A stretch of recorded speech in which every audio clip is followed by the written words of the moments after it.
Hello traders, good evening. तो चलिए देखते हैं कि आज किस तरह का मार्केट रहा और देखेंगे कि आज हमने किस में ट्रेड किया और क्या रीज़न था ट्रेड का। ट्रेड के लेने के पीछे का लॉजिक और एनालिसिस को समझने की कोशिश करेंगे। और फ्रेंड्स, कल मैंने कोई भी वीडियो अपलोड नहीं किया, तो कुछ एक्चुअली कल के रिकॉर्डिंग में एरर हो गया था, मेरा वॉइस रिकॉर्ड नहीं हुआ था, तो जिस वजह से मैंने उसको अपलोड कर नहीं पाया। सो एक्सट्रीमली सॉरी। तो चलिए अभी मूव करते हैं चार्ट पर। सो निफ्टी में कोई ट्रेड नहीं था, बैंक निफ्टी में ट्रेड था, तो मैं बैंक निफ्टी का चार्ट यहाँ पर मैंने ओपन कर लिया। और एक चीज़ सबसे पहले मैं आपको दिखाता हूँ, कल का सेशन और आज के सेशन को अगर आप देखोगे ऑलमोस्ट सेम ही दिख रहा है यहाँ पर, कि कल भी यहाँ पर कहीं ओपन होकर प्राइस पहले ऊपर गया, फिर नीचे आके जो भी एक लो बनाया था इंट्राडे का उसको ब्रेक करके कहीं यहाँ पर क्लोज दिया था। और आज के मार्केट को भी देखोगे, अगर प्राइस वैसा ही पहले ऊपर गया फिर नीचे आके इंट्राडे का जो भी मॉर्निंग में एक लो बनाया था उसके नीचे आके इसने क्लोजिंग दे दिया, राइट। तो सबसे पहले तो एक बार चलिए कल का ट्रेड को देखते हैं। कल भी मैंने एक ट्रेड लिया था, तो ऑलमोस्ट 1:3.5 का हमने अचीव किया था ट्रेड में। तो यहाँ पर देखोगे तो इस दिन मैंने आपको बताया था कि प्राइस 40,000 के ऊपर से ये अच्छा मूव ऊपर के साइड में दे सकता है, और अगर प्राइस नीचे आता है तो कहीं ना कहीं से इसको सपोर्ट मिलने की पूरी संभावना है। अगर आप शॉर्ट भी करते हो तो थोड़ा ध्यान से शॉर्ट करना, राइट। और निफ्टी को भी मैंने वैसा ही बताया था, आप निफ्टी के चार्ट जाकर देख सकते हो। जिस एरिया पर मैंने आपको सपोर्ट बताया था वहीं से प्राइस रिवर्स करके ऊपर चला गया था।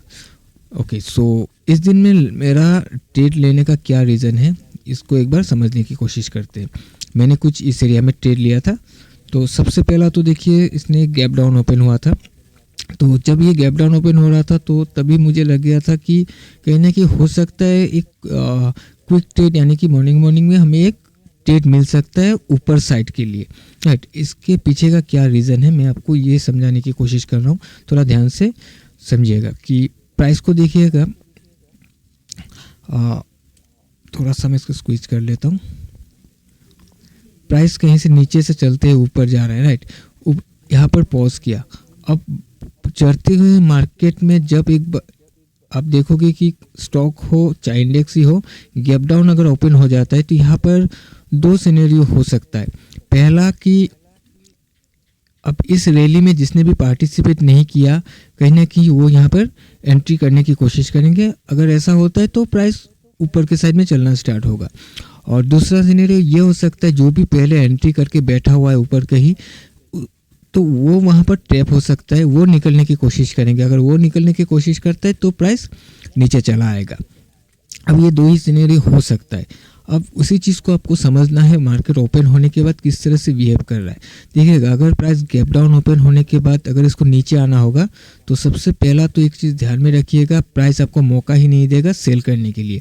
वो back to back red candle बनाते हुए नीचे चला आएगा, फिर कहीं ना कहीं आकर एक बार सपोर्ट लेके हो सकता है ऊपर रिट्रेस करे, फिर से गिर जाए। बट ओपन होने के साथ साथ ही आपको दिख जाएगा कि प्राइस ये उठने वाला नहीं है, ये गिरता हुआ चला जाएगा। और यहाँ पर आप सिनेरियो को देखो, प्राइस ओपन हुआ, ओपन होने के बाद एक रेड कैंडल फॉर्म किया, उसके बाद एक इनसाइड कैंडल, अगर आप यहाँ पर देख पा रहे हो। सो एक इनसाइड कैंडल यहाँ पर फॉर्म हुआ, उसके बाद नेक्स्ट कैंडल आप देख सकते हो हायर हाई हायर लो का फॉर्मेशन हुआ, ग्रीन कैंडल बनाया, इसके ऊपर जाके क्लोजिंग भी दे दिया। तो मैं यहाँ पर वेट कर रहा था कि शायद ये गिर नहीं पाएगा, ऊपर जाने की कोशिश करेगा। फिर प्राइस नीचे आया, नीचे आके एक इंट्राडे का नया लो बनाया। अब जब लो बनाया, अगर इसको गिरना भी है तो थोड़ा बहुत रिट्रेस करके इसको नीचे आ जाना चाहिए। बट इसका बिहेवियर को आप देखो, प्राइस यहीं से रिवर्स करके अपना जो भी इंट्राडे का हाई था उसके ऊपर जाके एक नया हाई बना दिया, राइट। और ये जो भी एक रेजिस्टेंस या सपोर्ट एरिया आप देख रहे हो, इसके ऊपर जाके ही इसने क्लोजिंग दिया। फिर थोड़ा रिट्रेस किया, रिट्रेस करने के बाद फिर से ये हायर हाई का फॉर्मेशन स्टार्ट कर दिया। तो उसके बाद इस कैंडल के ब्रेकआउट पर मैंने एक ट्रेड यहाँ पर लिया था और मैंने इस ट्रेड को बुक किया था। ये जो भी ग्रीन कैंडल आप देख रहे हो, इस ग्रीन कैंडल में मेरा ट्रेलिंग स्टॉप लॉस आज के दिन नहीं, सॉरी, इस दिन में हिट हो गया था। और उसके बाद भी अगर आप देखोगे प्राइस थोड़ा नीचे आया 40,000 के अंदर आकर थोड़ा टाइम यहाँ पर स्पेंड करके फिर यहाँ से एक अच्छा मूव दिखाया, बट इसमें मैंने पार्टिसिपेट नहीं किया था, मेरा यहाँ पर ट्रेड नहीं था, एक ही ट्रेड था यहाँ पर जितना मुझे मिला था। और उसके बाद यहाँ कहीं हाई बनाने के बाद प्राइस नीचे आया, फिर यहाँ से एक बहुत बढ़िया मूवमेंट नीचे के साइड में हमें देखने के लिए मिला था। और ऑनेस्टली बता रहा हूँ फ्रेंड्स कि इस रैली में भी मेरा कोई भी पार्टिसिपेशन नहीं था, मैंने यहाँ पर कोई भी ट्रेड नहीं किया। इसका रीज़न क्या है देखिए फ्रेंड्स, क्यों देखिए ये जो भी गिरावट थी ये किसी को नहीं पता, ना आपको पता है ना मुझे पता है। और मेरा जो भी व्यू था ऑलरेडी बाई साइड के लिए था सबसे पहला। दूसरा, अगर मुझे इसमें इस रैली में यानी कि डाउन साइड की रैली में मुझे ट्रेड लेना भी होता तो मैं इसका ये जो भी लो देख रहे हो इसके ब्रेकआउट के बाद मैं प्लान करता कि मैं नीचे के साइड में ट्रेड कर सकता हूँ। और अगर आप देखोगे नीचे के साइड में अगर प्लान करता भी हूँ तो सबसे पहले मुझे ये 40,000 नज़र आता कि यहाँ से 40,000 का एक लेवल है, ये यहाँ से बाउंस कर सकता है। और अगर मैं यहाँ पर ट्रेड लेता हूँ, यहाँ पर मैं टारगेट लेता हूँ तो मेरा स्टॉप लॉस कहीं यहाँ या फिर यहाँ पर होगा। सो आप रेशियो को एक बार देखो 1:1 या मैक्स टू मैक्स 1:1.5 का यहाँ पर एक रेशियो बन रहा है। और इस तरह का रेशियो में मैं ट्रेड कभी भी नहीं लेता, राइट। अब इतना गिर गया ये तो बात की बात है, किसी को नहीं मालूम, जब मैं यहाँ पर ट्रेड लूँगा मुझे भी नहीं मालूम होगा इतना गिर जाएगा और मुझे दिखेगा कि यहाँ से आके अटक सकता है। और दूसरा चीज़, अब देखो यहाँ पर जैसे ही 40,000 को टकराया ये हायर हाई का फॉर्मेशन यहाँ पर स्टार्ट कर दिया था। और अगर आप देखोगे यहाँ पर आपको वॉल्यूम नहीं दिख रहा है, ट्रेडिंग व्यू के चार्ट पे आपको दिख जाएगा, इसमें वॉल्यूम भी इंक्रीज होना स्टार्ट कर दिया था। तो हो सकता है फिर यहाँ से ये ऊपर चला जाए क्योंकि ये लो यहाँ पर पड़ा हुआ है। दूसरा लो अगर यहाँ पर बनाता है तो आप देख सकते हो एक जो स्ट्रक्चर जिगजैग का है ये क्लियर कट हमें नज़र आ रहा है कि इस तरह से जा सकता है, राइट। तो मैं वैसे भी यहाँ पर निकल जाता, तो ये छोटा सा एक पॉइंट के लिए मेरा ये ट्रेड होता, तो जिस वजह से मैंने इस ट्रेड को अवॉइड किया। और ऐसा नहीं कि मैं 1:1 या 1:5 1:2 लेता हूँ, बट मेरा कंडीशन ये है कि मैं जब भी किसी ट्रेड में एंट्री करूँ सबसे पहले मुझे ये देखना चाहिए कि इसका जो भी पोटेंशियल है ऊपर जाने का एटलीस्ट 1:3 4 5 6 इस तरह का मुझे दिखना चाहिए कि वहाँ तक जा सकता है। उसके बाद नहीं गया ठीक है, 1:1 में मैं निकल गया, मुझे 1:1 में निकलना पड़ा, ट्रेलिंग स्टॉप लॉस हिट हो गया वगैरह वगैरह कुछ भी हो, वो मैं एक्सेप्ट कर सकता हूँ। बट जहाँ पर मुझे ये दिख रहा है कि ये ज़्यादा से ज़्यादा 1:1 का ही टारगेट दे सकता है मुझे, या फिर 1:1.5 का टारगेट दे सकता है मुझे, तो उस तरह का ट्रेड में मैं एंट्री नहीं लेता हूँ। मुझे चाहिए 1:4 5 10 का स्पेस चाहिए ऊपर में, तब जाके मैं एंट्री को बनाऊंगा। अगर 1:5 दिखता है एटलीस्ट मुझे 1:3 तो वो दे ही देगा, राइट। सो आई होप कि इस पॉइंट आपको समझ में आया होगा। ओके, तो चलिए अभी आज के ट्रेड को समझने की कोशिश करते हैं एक बार। ओके, सो आज अगर आप देखोगे प्राइस ओपन होने के बाद कहीं यहाँ पर एक हाई बनाया, फिर नीचे आके एक इंट्राडे का लो बनाया, फिर ऊपर गया, फिर यहाँ पर एक हाई बनाया, फिर नीचे आके फिर लो बनाया, फिर ऊपर, फिर इस तरह से ये कर रहा है। और यहाँ पर ये हायर लो का फॉर्मेशन करते हुए जा रहा है। साथ ही अगर आप ऊपर के साइड में देखोगे तो ये इसका जो भी हाई है ये लोअर हाई का फॉर्मेशन कर रहा है, यानी कि प्रेशर्स नीचे से भी दिखाई दे रहा है और ऊपर से भी दिखाई दे रहा है। अब यहाँ पर बायर्स और सेलर्स का दोनों साइड का प्रेशर है और इन दोनों के बीच में मुझे घुसना नहीं है क्योंकि कौन यहाँ पर किसको डोमिनेट करके जाएगा किसी को नहीं मालूम, राइट। तो मैं यहाँ पर वेट करता रहा कि एक बार ऐसा मुझे कहीं ना कहीं एक फॉर्मेशन ऐसा बने कि एक बार किसी भी एक हाई को ये ब्रेकआउट करके चला जाए।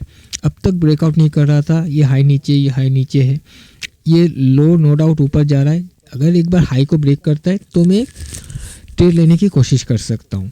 और वो मौका मुझे कुछ इस एरिया पर मिला था। कैसे मिला मैं आपको दिखाता हूँ, थोड़ा सा मैं इसको बड़ा कर लेता हूँ ताकि आपको दिखेगा। सो प्राइस देखिए ऐसे नीचे आया, फिर ऊपर गया, लोअर हाई का फॉर्मेशन किया, नीचे आया, हाई लो का फॉर्मेशन किया, फिर ऊपर गया, लोअर हाई का फॉर्मेशन किया, फिर नीचे आया, यहाँ पर फिर एक हायर लो का फॉर्मेशन हुआ, फिर ऊपर गया, फिर लोअर हाई का फॉर्मेशन हुआ, फिर यहाँ पर एक लोअर लो का फॉर्मेशन हुआ। अब जब यहाँ पर एक लोअर लो का फॉर्मेशन हुआ फिर प्राइस यहाँ से घूम गया और घूमकर ये हाई को ये इस कैंडल ने ब्रेकआउट कर दिया था, आप देख सकते हो। और इसी ब्रेकआउट पर मैंने एक एंट्री को बनाया था बैंक निफ्टी ऑप्शन में।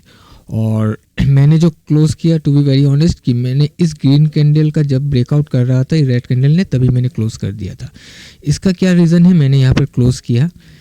मैं यहाँ पर ट्रेल भी कर सकता था, लेकिन यहाँ पर मैंने क्लोज़ करने का रीज़न ये है, आप देखोगे कि प्राइस यहाँ तक ऊपर गया, अब नीचे आया, फिर प्राइस ऊपर गया, इस हाई को इसने ब्रेक करने की कोशिश किया। अगर आप इसको मैं दिखाऊं आपको, इस हाई को अब देख सकते हो ऊपर में, यहाँ पर आप देख सकते हो इसका हाई 39,765.35 का है, और इस हाई को अगर आप देखोगे तो 39,767.55 का है। यानी कि यहाँ पर इस हाई से ये हाई ऊपर है, ठीक है।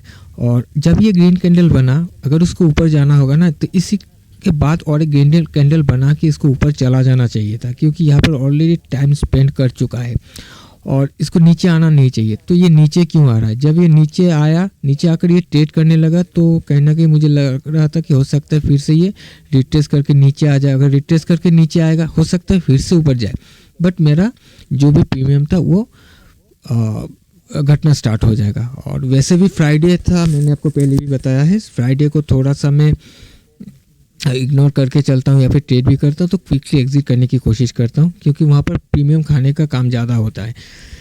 और जिस वजह से मैंने यहाँ पर ही क्लोज़ कर दिया था। और उसके बाद प्राइस नीचे आया, फिर नीचे आके फिर इस एरिया पर गया, और फिर नीचे आके कहीं अपना जो भी इंटरडे का लो मॉर्निंग में बनाया था उसको भी ब्रीच करके नीचे आके कहीं यहाँ पर क्लोज दे दिया है। सो आई होप कि यहाँ पर आपको समझ में आया होगा कि ट्रेड लेने का पीछे का क्या रीज़न है, किस तरह से मैंने लाइव मार्केट में चीज़ों को देखा है। और कोई दिखेगा, कोई जो लोग ट्रेंड लाइन पर काम करते हैं, यहाँ पर एक ट्रेंड लाइन यहाँ पर बनाया होगा कुछ इस तरह से, तो उसको कहीं यहाँ पर भी एंट्री मिला होगा। अगर आप ट्रेंड लाइन पर काम करते हो तो यहाँ पर उसको एंट्री मिला होगा, और कुछ इस एरिया तक आप प्रॉफिट बुक कर सकते थे। लेकिन यहाँ से उतना अच्छा मोमेंटम आपको नहीं मिलता, क्योंकि बहुत ज़्यादा ऊपर नहीं गया था। लेकिन यहाँ से कुछ यहाँ तक जब मैंने ट्रेड को क्लोज किया था, तो यहाँ पर भी 1:3+ का ही मुझे आज के दिन में अचीव हुआ था। सो अब देखे थे कि पिछले लास्ट 2 दिन मेरा कुछ मिला नहीं था। एक दिन कॉस्ट टू कॉस्ट में था, एक दिन थोड़ा सा लॉस में था, और कल के दिन मेरा लॉस भी रिकवर हो गया था, प्रॉफिट भी आ गया था, और आज भी प्रॉफिट है, यानी कि मैं फिर से एक सरप्लस में आ गया हूँ।